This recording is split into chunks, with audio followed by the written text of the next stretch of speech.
bi dañ koy door rek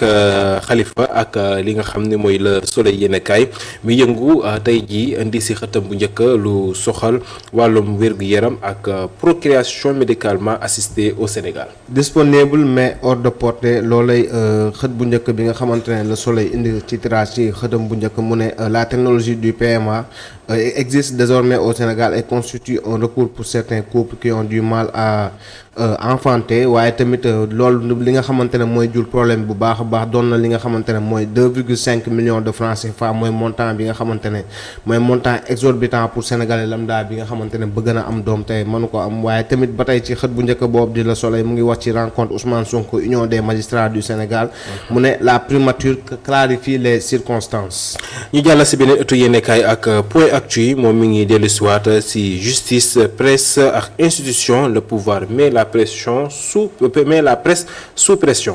Madiambal Diagne convoqué à la cybercriminalité sans motif communiqué dans un contexte de pression croissante waaye tamit CNRA mu ngi mettre en demeure bi nga bu baax a baax li nga xamante ne mooy TFM te menacé na bu baax di suspendre li nga xamante ne mooy émission bu dee ay manquement yi seetlu am bàyyiwul waaye tamit journalistes yi ak chroniqueurs yi ñu ngi leen di interpeller di leen emprisonner waaye tamit pour des propos yoo xam ne dañ ko jël publiquement waaye tamit wala seeni publication kii di Abdou Nguer mu ngi ba tey ci détention ñu ngi koy poursuivre si li nga xamante ne mooy propos yi nga xam ne dafa tënk si télévision. ci beneen ëttu yéenekaay di yor bi moom mi ngi indi waat si xëtam bu njëkk coowal ñi yëngu ci wàllum presse ak Madiambal Diagne bi nga xam ni daan nañu koy convoqué. DSC one titre depuis 3 jours Madiambal Diagne sous la menace d'une arrestation après audition mu indi journal boobu di yor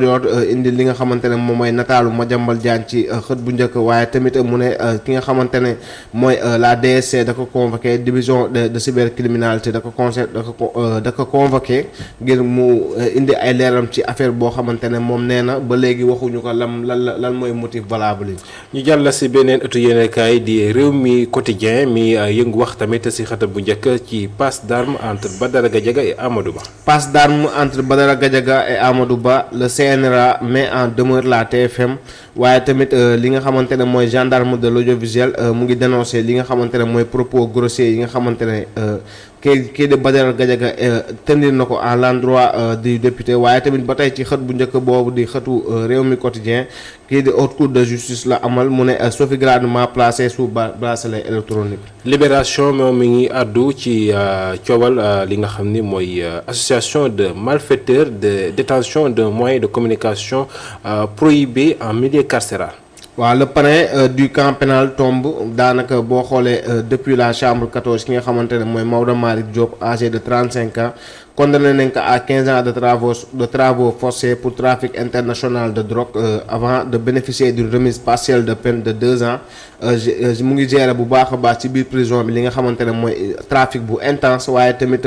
ki nga xamante ne mooy directeur du camp pénal moo ko piégé tamit après une fausse commande. complice am yi ñi nga xamante ne ñu ngi recevoir ay ordres avec des téléphones portables yi nga xam ne dañ ko nëbb ci chambre bi waaye tamit li nga xamante ne mooy mise en cause bi tamit di Maodo Malick Diop moom tamit doon publier ay vidéos ci TikTok waaye drogue bi tamit ñu ngi koy caché sur ay gris-gris di ko livrer li nga xamante ne mooy dans les prisons à Dakar à Pikine à Thiès avec des noms de code comme Poson ak tamit Laudi. beneen ëttu yéenekaay di Source A moom mi ngi si xëtam bu njëkk sa pencum ndaw réew ma ki nga xam ne mooy njiital assemblée nationale arab teewal njiitu réew mi ci 50e bu indépendance bu union des Comores. dessous d'un déplacement loolu la Source A indi ci xëtam bu njëkk mu indi nataalu ki nga xamante ne moom mooy El Malick Ndiaye di président assemblée nationale ak ki nga xamante ne mooy président wu Comores mu ne le président El Malick Ndiaye et Madrouane Abdou, président de l'Assemblée de l'Union des Comores, ont convenu à renforcer la coopération interparlementaire, notamment par la création d'un groupe d'amitié Sénégal-Comores. waaye tamit hier lundi ki nga xamante ne mooy président El Malick Ndiaye ki nga xamante ne mooy le président de la République de l'île Maurice tamit le professeur Daram Goxal moom invité na ko waaye tamit les deux personnalités tamit ñu ngi exprimer bu baax a baax seen volonté commune bi nga xamante ne ñu dynamiser la coopération bilatérale bi existé à travers des leviers diplomatique parlementaire waaye tamit ba tey ci xët bu njëkk boobu di xëtu Source A Takku Wallu fait le procès de la session ordinaire unique 2024-2025 de l'Assemblée nationale un réquisitoire de feu daanaka loolu la indi ci xëtam bu njëkk mu ne Maître Aziz Tall Sall mu ngi chargé bu baax a baax ki nga xam ne mooy président de l'Assemblée nationale mu ne ñoom ils étaient témoins à plusieurs reprises li nga xamante ne moom mooy nombreuses entorses yi nga xamante ne le président de l'Assemblée nationale def na ko ci fonctionnement Assemblée nationale waaye tamit nous sur la 14e législature encore moins sur la 15e législature aucun membre de l'APR wala aucun membre de l'ancienne majorité n'a bénéficié d'une indemnité de plénière waaye loolu Abdou Mbow moo ko wax waaye tamit ba tey ki nga xamante ne mu ne sur les prêts de Tabaski et Korité le groupe Takku Wallu dit avoir renoncer à cette proposition loolu la ki nga xamante ne moom mooy Abdou Mbow indi ci xët bu njëkk bu Source A. si loolu ne la ñuy desandi ak benn ëttu yéen kaay di Le Quotidien avec la sortie de Sonko contre la justice la défense magistrale de Aïssata Tall Sall. La défense magistrale de Aïssata Tall Sall mu ne de mémoire d'avocat je n'ai jamais vu un gouvernement tenir de tels propos contre la justice waaye tamit si nous rompons le fil de la confiance avec la justice ça n'est fini de notre république loolu la ki nga xamante ne mooy Aïssata Tall Sall wax ci quotidien boobu noonu muy Le Quotidien waaye tamit ba tey ñu ngi wax tamit ci affaire convocation à la DSC aujourd'hui le tour de Madiambal Diagne CNRA itam wax nañ ko ci journal boobu la muy wax tamit mu ngi menacé TFM après polémique bi nga xamante ne Amadou Ba ak Gadiaga. beneen ëttu yéenekaay di enquête moom daal di indi si xëtam bu njëkk coowal magistrat yi ak Ousmane Sonko. Sonko UMS le malaise est profond loolu lay titre bi nga xamante ne enquête yéenekaay indi na ko ci xëtam bu njëkk waaye tamit mu ne le premier ministre fait face à un vent de révolte qui souffle de plus en plus au sein de la magistrature justice et exécutif un ménage pas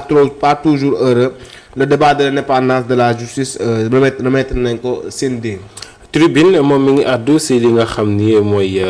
cherté de la vie ak insécurité bi nga xam ne am na ci dëkk bi ak Ndeye Leer mi sàkku ci Ousmane Sonko mu fësal turu yenn si magistrat yi ñu jàpp ne leen ger. Une économie à genoux une société sous pression le Sénégal souffre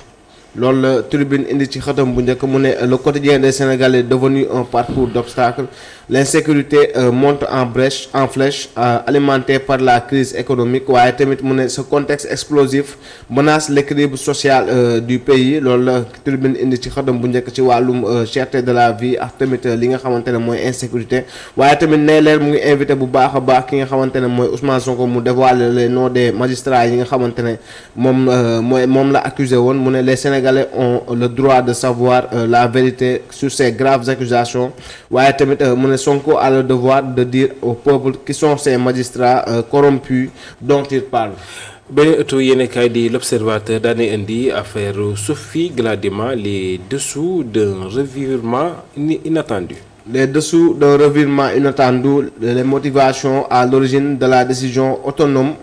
de la commission d'instruction de placer Sophie Gladima sous bracelet électronique waaye ba tey tax tamit li nga xam ne mise en liberté provisoire am dañ ko présenté woon dañ ko rejeté woon waaye tamit li nga xamante ne mooy retournement de situation à la fois rare hautement symbolique au cœur d'une affaire marquée par de multiples rebondissements ki nga xamante ne mooy ex-ministre bi daal autorisé nañ ko mu circuler dans les régions de Dakar et Thiès gi nga permettre mu les fonctions de mairesse de Joal ak tamit di poursuivre ay activités académiques am. L'évidence daan nay indiwaat coowal assemblée nationale ak génn Takku Wallu waaye tamit scandale bi am ci tax ci chantier bu ambassade bu Sénégal ci diwaanu Bamako ak Nouakchott. Assemblée nationale Takku Wallu Sénégal charge le perchoir pour violation du règlement intérieur waaye tamit ba tey l'évidence yenn kaay mu ngi wax ci scandale autour du chantier de l'ambassade du Sénégal à Bamako et à Nouakchott mu ne un éléphant blanc de plusieurs milliards de francs CFA imbroglio autour de Mame Baba Cissé et Moustapha Ndour loolu la journal boobu di l'évidence indi ci xëtam bu njëkk waaye ba tey mu ngi wax tamit ci Malick Sonko mu ne le débat public est devenu un poison lent pour notre démocratie loolu la Malick Sonko àddu ci mbir mi mu ne pour un pacte de servir national doon naka loo xamante ne maanaam bokk war nañ ko départir bu baax a baax loolu lay kàddu ki nga xamante ne mooy Malick Sonko ci journal boobu la journal l'évidence yéen kaay. ñu daal di jàll ci wàllum tàggat yaram ak record mi indi si xëtam bu njëkk Jackson pour un retour gagnant. Jackson pour un retour gagnant muy mondial des clubs Fluminense Chelsea à 19h bu jotee dina amal demi-finale bi première demi-finale mu ne Jackson pour un retour gagnant ginnaaw bi nga xam ne dañ ko joxoon carton rouge ci match yële passé waaye tamit ki nga xamante ne moom mooy CHAN 2025 amical Sénégal Guinée 1-0 pour Sénégal les Lions locaux remportent l'acte 2 waaye tamit Afro Basket féminin stage de l'équipe nationale Fatou Filor Aminata Ly et Aram Nia éjecté. beneen ëttu yenn kaay si wàllum tàggat yaram di point actu sport daan nañ addu ci Afro Basket 2025 le staff des Lions affine sa liste. 17 joueuses poursuivent la préparation à Saly loolu lay ki nga xamante ne mooy point actu sport titre ci xëtam bu njëkk waaye ba tey mu ngi wax ci li nga xamante ne mooy préparation CHAN 2025 mu ne face à une Guinée solide les Lions locaux signent un succès encourageant. dañ koy jeexale ak réew mi quotidien sport mel ni si xëtam bu njëkk làmba ji ak Eumeu Sène qui met en garde Franc. Je suis meilleur à la lutte et plus téméraire que lui loolu la ki nga xamante ne mooy Eumeu Sène di mbëru taay si nga boobu noonu mu ne moom moo daax bëri ki nga xamante ne moom mooy ki nga xamante ne mooy Franc waaye tamit daanaka moom moo ko daax bëri te tamit moo ko gën a metti nu nga xam ne moom mooy combat tamit waaye ba tey ci nga xamante ne mu ngi wax suspension si te journal boobu la di Rewmi Sport mu ne le CNG va saisir le tribunal arbitral du sport. mi ngoog Xalifa ma lay jaajëfal baax si revue des titres bi nes tuuti ñu dellu si waat si li nga xam ne mooy actu commandé.